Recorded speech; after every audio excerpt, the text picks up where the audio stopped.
Une chronique, personnage fictif, un obscur fonctionnaire européen avec un joli brushing qui voulait déjà à l'époque museler la liberté d'expression, comme quoi c'est une idée fixe chez cette bande de connards. Donc ce personnage fictif s'appelait Jean Cul et je vous avoue maintenant que j'avais été sidéré que vous acceptiez de me laisser faire cette première chronique. Oui, mais nous à l'époque on se disait que c'était pas trop grave parce qu'on n'avait pas encore beaucoup de public. Tout à fait. Alors à l'époque il devait être une cinquantaine à nous écouter.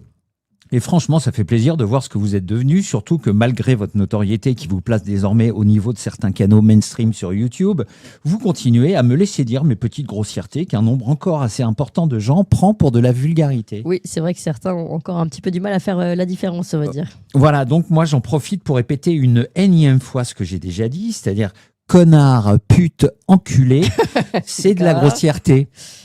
Passer son temps dans les défilés de la Fashion Week à venir faire la bise à Bernard Arnault, Rihanna, habillée comme une gamine de 20 ans, pendant que le peuple souffre comme jamais à cause de l'action de son conjoint, c'est de la vulgarité. Ah oui. Faire abattre des milliers de vaches pour une maladie bénigne juste au moment de la signature d'un accord qui va faire venir des millions de tonnes de viande bovine en Europe et venir se plaindre ensuite qu'il n'y a pas assez de vaches au salon de l'agriculture, c'est de la vulgarité.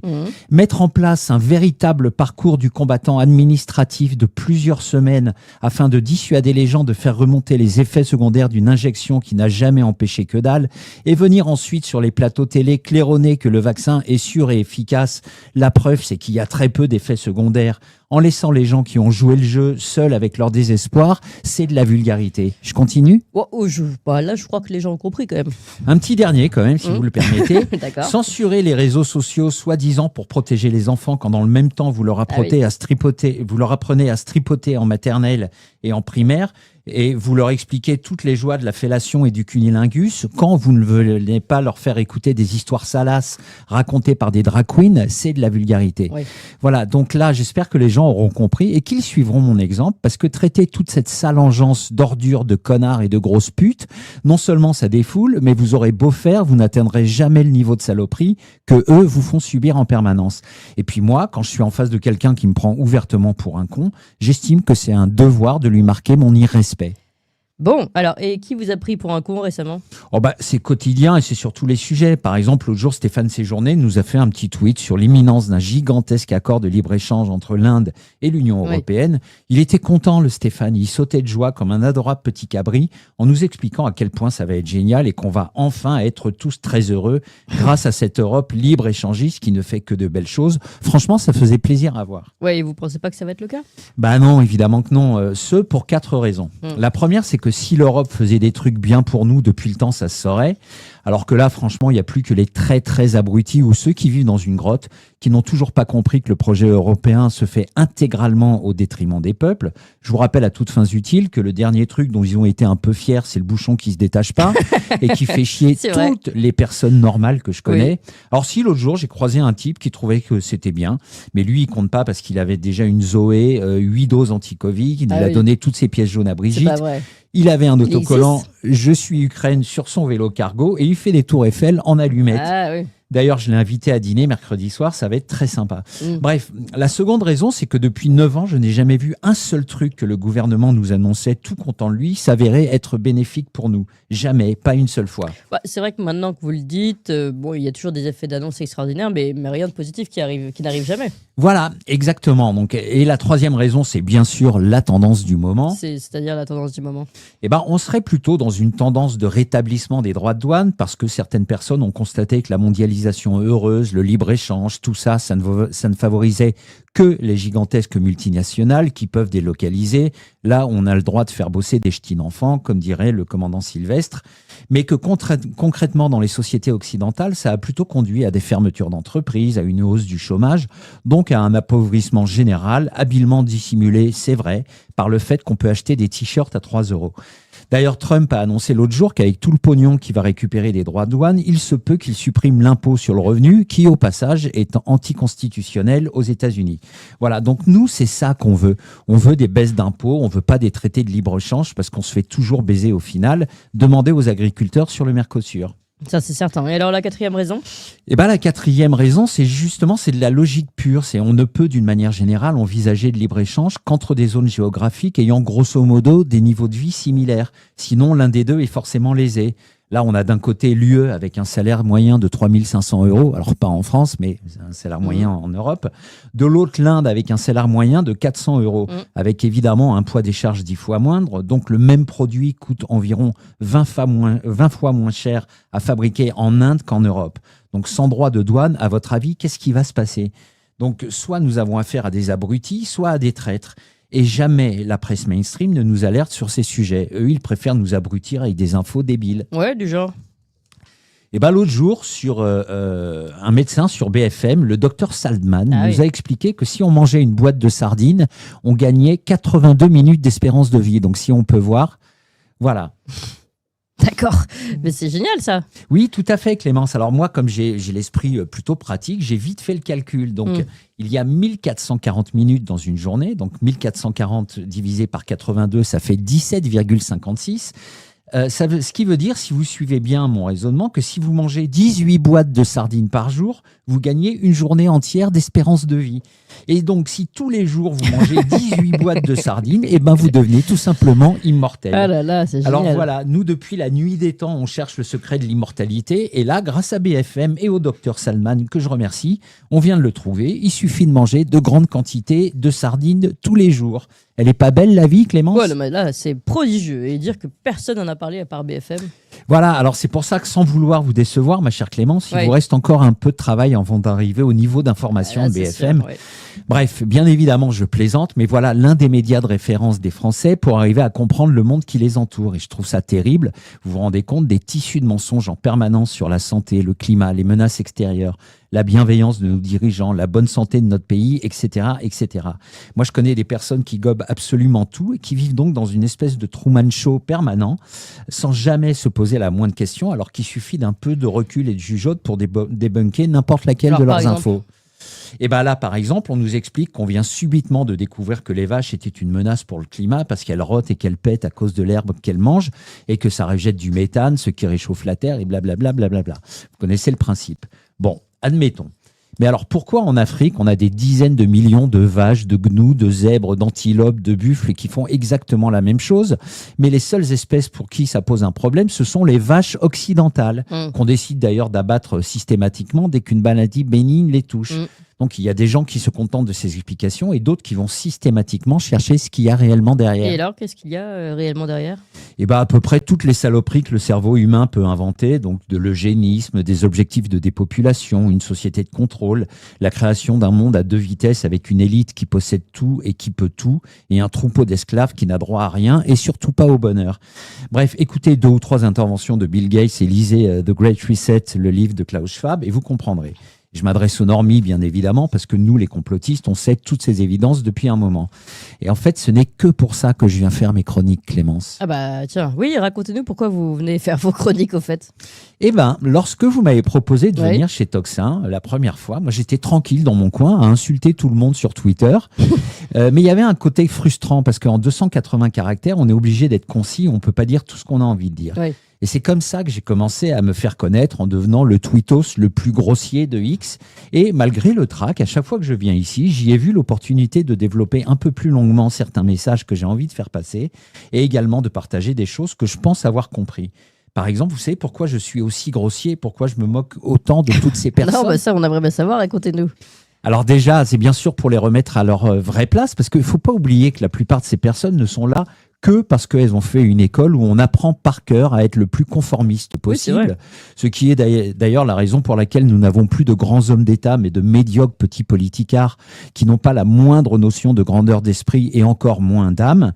Ou bien ces personnes sont là en récompense de leur militantisme et de leur fidélité à leur chef, sans qu'à aucun moment ne soit évoquée la question de leurs compétences réelles, ce qui nous donne par exemple certains spécimens de la Macronie, dont je citerai le nom le jour où j'aurai du fric à perdre dans des procès. Mais ce n'est pas que pour ça. Il y a une autre raison beaucoup plus spirituelle, Clémence. Ah bah dis donc, ça devient intéressant, expliquez-nous. Alors, selon Tesla, l'univers n'est que énergie, fréquence et vibration. Ouais. Il dit également que la matière n'est pas solide, mais est une manifestation de phénomènes énergétiques. Et chez les hommes, ces vibrations sont soit basses, et ça représente des états comme la colère, la peur, la rancune, la haine, etc. C'est d'ailleurs pour ça qu'un journal télévisé mainstream réussit. C'est un journal qui active tous ces sentiments. Donc on peut dire qu'en ce moment, les mecs se régalent. Ou alors, il y a les vibrations hautes qu'on trouve dans la joie, le rire, l'optimisme et bien évidemment l'amour.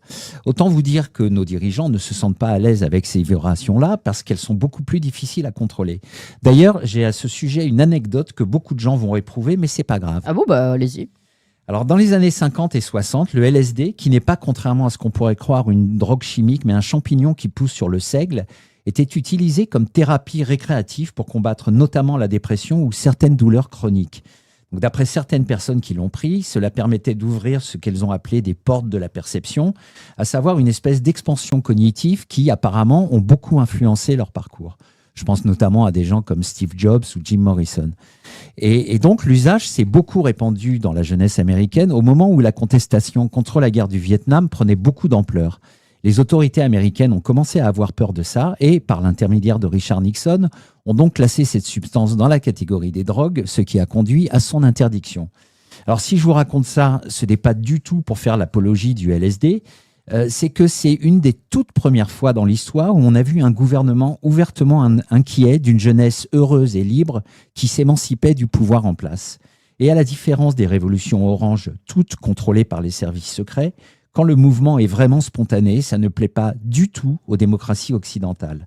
Bref, tout ça pour vous dire que le combat est beaucoup plus spirituel que l'on croit.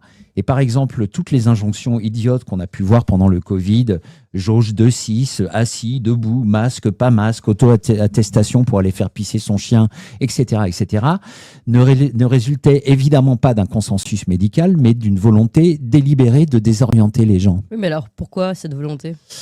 Mais parce que quand les gens sont désorientés, ils ont peur. Et quand ils ont peur, ils ont le réflexe atavique de se réfugier derrière une figure d'autorité qui va leur donner ce qu'ils cherchent, à savoir un discours rassurant. Quand on est petit, cette figure d'autorité, c'est nos parents. Et quand on est grand, c'est l'État et ses représentants. Et quelle est la contrepartie de cette réassurance ? C'est bien évidemment l'obéissance. Et ils ont besoin absolument de cette obéissance. Évidemment pour des raisons de paix sociale et pour qu'on leur foute la paix, mais pas seulement. C'est un besoin karmique et j'y reviendrai. Bref, l'important pour eux, c'est que l'immense majorité vibre bas. Et vous, alors, vous n'avez pas peur ?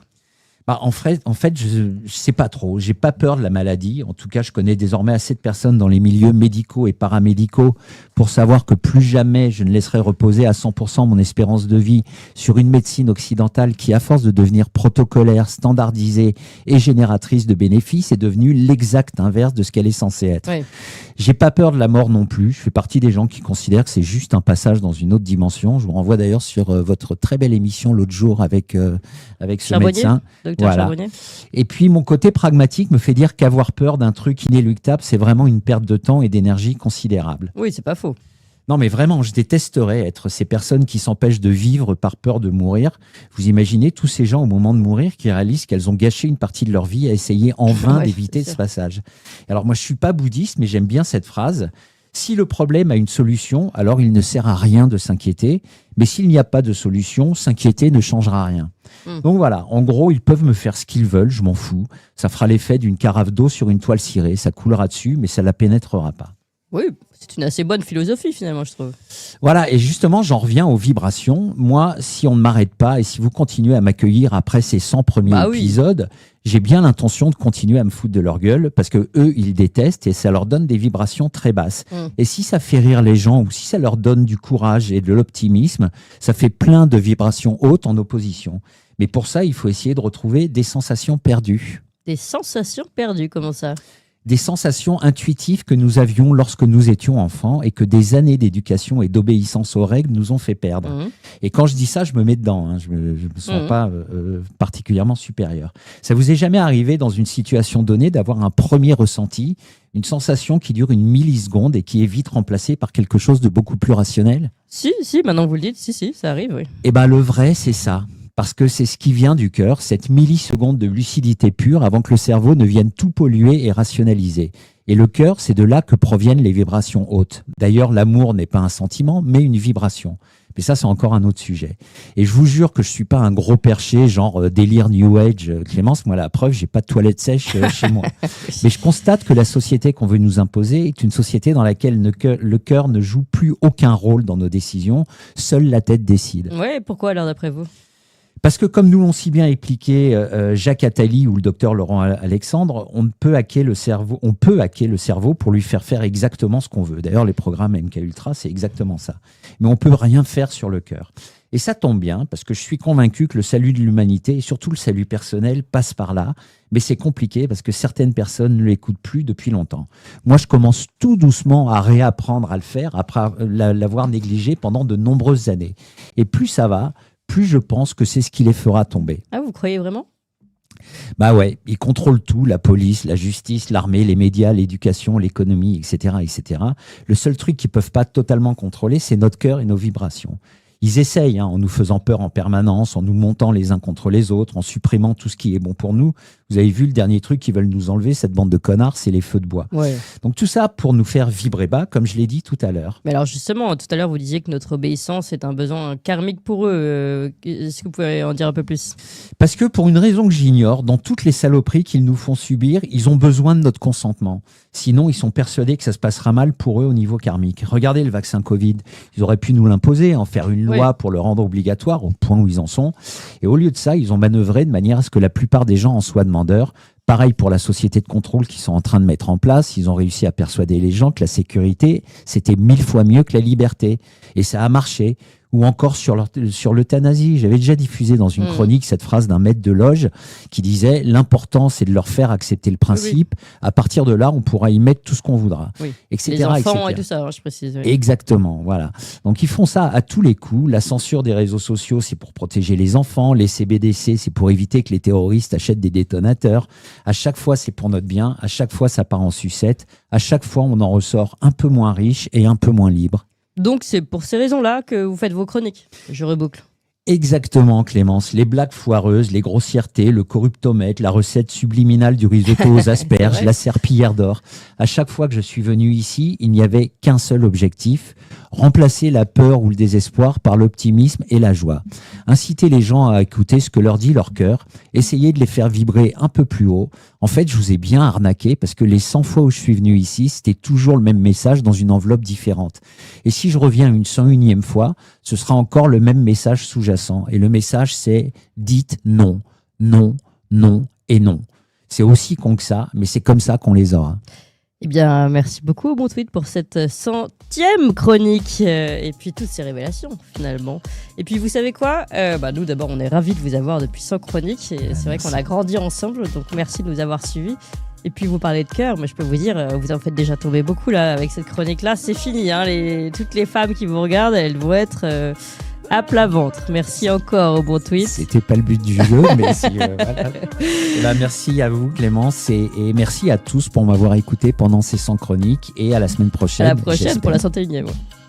Merci à vous tous, chers amis, d'avoir suivi cette matinale jusqu'au bout et avec au Bon Tweet et malgré le petit, léger dépassement d'horaire. Je vois pas le problème, franchement, ça va, 25 minutes de retard. Bon allez, tout de suite la suite.